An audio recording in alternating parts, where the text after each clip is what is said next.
had been a rough few months. The rent was late, bills were piling up, and my job at the ad agency wasn't bringing in the kind of money I needed to stay afloat. One of the first things I had to cut back was the luxury of dining out or ordering in. That meant no more lasagnas, Garfield's favorite. Garfield had always been obsessed with lasagnas. His fur practically shined when I put a hot steaming tray out over the oven. But lately I couldn't justify the expense. I explained it to him one night as I ate a pathetic microwave meal while he glared at me across the table. "Sorry, Garfield. Money's tight right now," I said, though I knew it was pointless. No more lasagna for a while, buddy. He didn't respond, of course. I mean, he's a cat after all. But those large, almost human-like eyes stared into mine, unblinking. It felt like he understood far too much of what I said. Days turned into weeks, and I noticed Garfield growing more and more restless. His usual lazy demeanor was replaced by something sharper, more calculating. I'd catch him pacing near the fridge, his tail flicking back and forth, as if he were hatching some plan. Odie, my faithful dog, seemed nervous too. He'd avoid Garfield, something I'd never seen him do before. One day I came home to find Odie gone. At first, I wasn't too worried. Odie would often wandered off. Maybe he'd caught the scent of a squirrel or was off chasing something in the woods. But as the hours passed, I began to grow more concerned. I searched the neighborhood, called out his name until my voice was destroyed, and there was nothing left. But there was no sign of him. I returned home exhausted, my mind racing with possibilities. Had he gotten lost? Was he hurt somewhere? Yet what struck me as odd was that Garfield didn't seem bothered at all. In fact, he was on the kitchen counter, lazily licking his paws as if nothing had changed. Normally he would be the first to worry when Odie went missing, the two of them being so close. But now, he just stared at me, those unnerving eyes just locked onto mine. Days passed as I couldn't find Odie. My heart ached every time I thought about him. Lost and alone out there, but I kept going. Work was piling up and my stress levels were through the roof.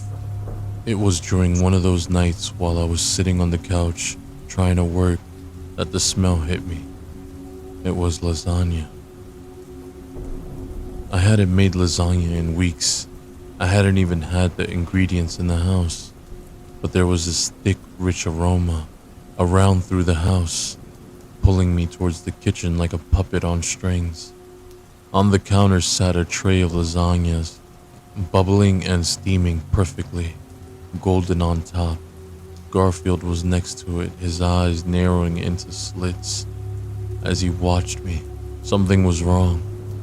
I hadn't made this, so where is it coming from? Where did you? I couldn't finish the sentence. Garfield meowed softly and nudged the tray closer towards me, almost as if he was inviting me to take a bite. Despite my better judgment, I grabbed a fork and dug in. The flavor was incredible, rich, savory, with a hint of something I couldn't quite place. I took another bite and then another, unable to stop myself. But as I ate, a nagging thought wormed its way into my mind. The texture of the meat was odd, a little stringy, not quite like something I'd ever had before. I paused, the fork halfway to my mouth, and looked at Garfield. He was staring at me with such intensity that I dropped the fork. "What did you do?" I whispered, my voice trembling. Garfield just blinked, his expression unreadable. Panic started to surge through me. I backed away from the counter, bile rising in my throat, and I rushed to the bathroom to throw up. For days I couldn't eat or sleep. The idea that I might have consumed. No, it was too horrific to think about. But pieces started to fall into place. Odie's disappearance, Garfield's strange behavior, and that lasagna that had appeared out of nowhere. I tried to convince myself it was all in my head, that I had imagined those things, but every time I look at Garfield, I saw something different in him, a darkness, an intelligence that was far beyond that of a normal cat. He was watching me, always watching, as if he was waiting for something.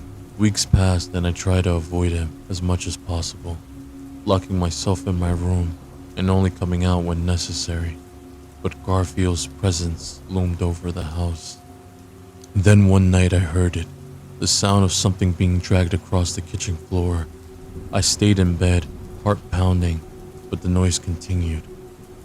It was unmistakable, the scrape of something heavily being moved. I knew I had to see what it was. I grabbed my baseball bat from under my bed and slowly crept towards the kitchen. The lights were off, but the faint glow of the refrigerator light spilled out, casting an eerie shadow. In the middle of the kitchen was Garfield, and on the floor in front of him was a large piece of raw meat, red and glistening under the light. My breath was caught in my throat as I realized what it was. It was a human limb, severed cleanly at the joint. Garfield looked up at me, his eyes glistening in the darkness. He had that same eerie calm about him, as if this were something normal in the world. The bat slipped from my hands, clattering on the floor as I stumbled backwards, my mind screaming in horror. No, no, no, no, I muttered, shaking my head. There's no denying it, Garfield had changed.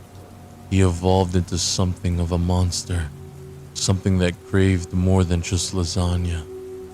And then he moved with a speed I never thought possible. Garfield leapt at me, his claws sinking into my arm. I screamed in pain, trying to shake him off, but he was relentless. His eyes bored into mine, full of hunger, full of terrifying intelligence. I fought back with everything I had. Garfield was stronger than me, more determined. I fell to the floor, struggling, and I could feel the warmth of my own blood seeping into my clothes.